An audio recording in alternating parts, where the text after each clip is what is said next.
As you can see, that was just my helmet rolling down the hill and not me. We'll get into that in just a minute.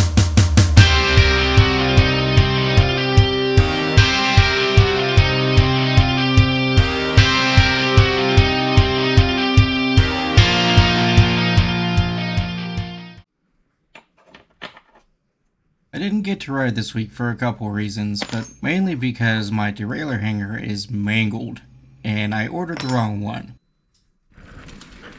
So instead, I thought it'd be fun to do some comparisons with how I started and where I'm at now.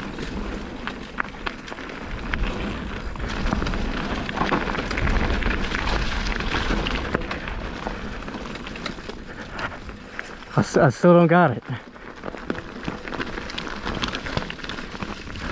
Okay.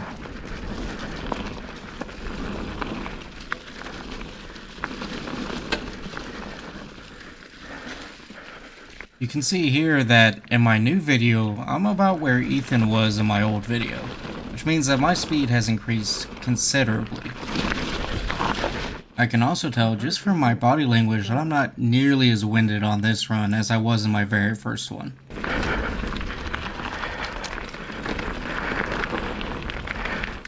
Next up is Jurassic, where I crashed in pretty much the same exact spot in my first run as I did in my latest run.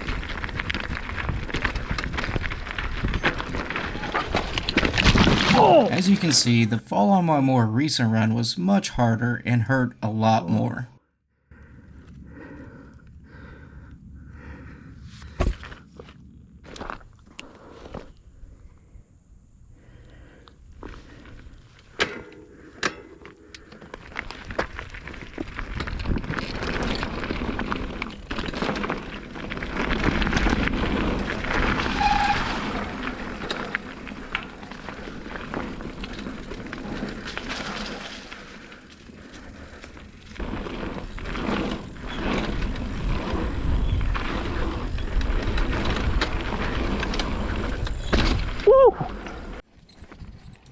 I think you get the idea. In just a little over a month, I went from this, a nervous wreck, squeezing the brakes the entire time, too afraid to really do anything.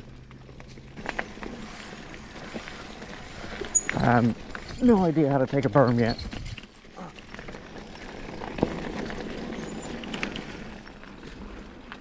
To this, a nervous wreck who goes a little bit faster and doesn't stay on the brakes as much, but still has trouble with berms.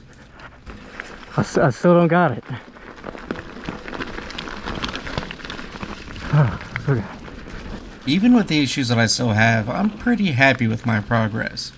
Just over a month ago, I hadn't even been down a mountain bike trail, so to see my progress here side by side really puts things into perspective.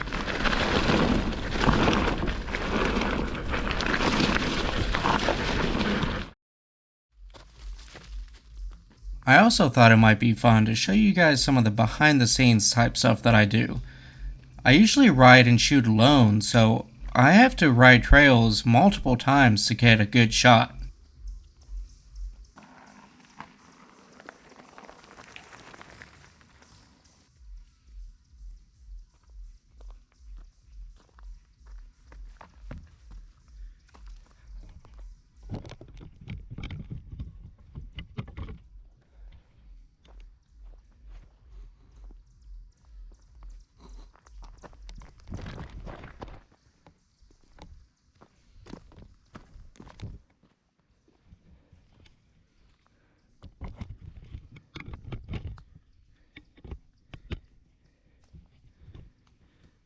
This often involves a lot of time spent trying to set up everything just perfectly while my bike waits patiently on the trail side for me to come back.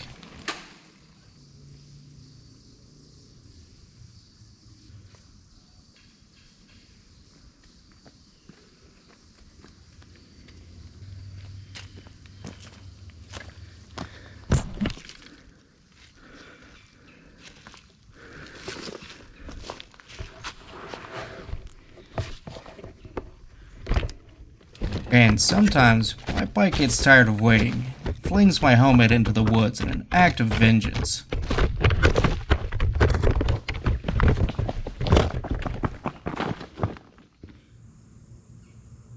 If you think this looks exhausting, that's because it absolutely is. Most of my time spent out riding isn't actually riding, it's going back and forth to retrieve my cameras. It's not so bad though because I do get a lot of cool shots out of it, but it is quite a workout. In the future, I'm hoping to ride with some more people that can help carry my gear down behind me instead of me walking all the way back up to get it.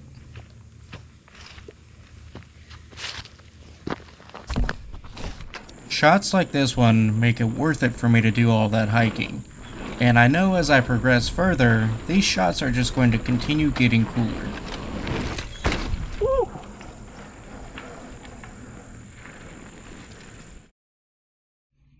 Okay, so this is the Garmin app that I have on my Instinct Solar, and it shows where all I went and how fast I was going, an average speed of 1.2 miles an hour, but that's a lot of uphill that I was walking, and that has to do a lot with that hiking. I went a little over 5 miles total, and over 1,000 feet of total ascent, and again, that was mainly hiking. You can see here the red is the faster, the blue is the slower.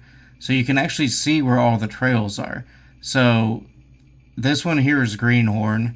This one over here is Jurassic. And over here is that short playground loop that I did. And all the green and yellow and blue, that's where I was walking mainly. So this is that trail that I come up out of the bottom of the hill.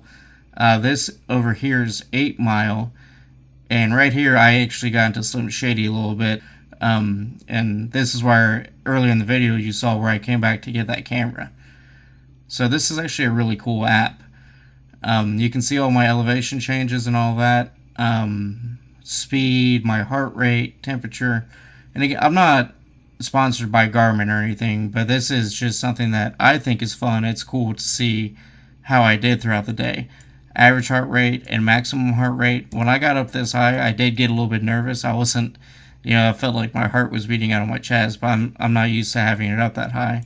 How many calories I burnt. I don't know how accurate that is or anything, but I think it's pretty cool. It's on there anyhow. And 18.3 max speed, that's pretty cool. When I moved, it was average of 4.1, but again, there's probably a lot of hiking in there. So that's pretty cool. If you've stuck around this long, I appreciate it. I know that this isn't my usual content, but with only one bike, when that's down, I'm down too.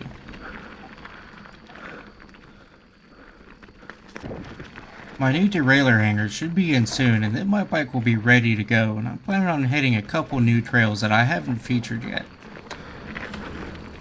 Hopefully I didn't bore you guys with this behind the scenes stuff. I think that it's pretty cool, and it's a different perspective on things. Well, thanks for watching, and as always, I'll catch you next time.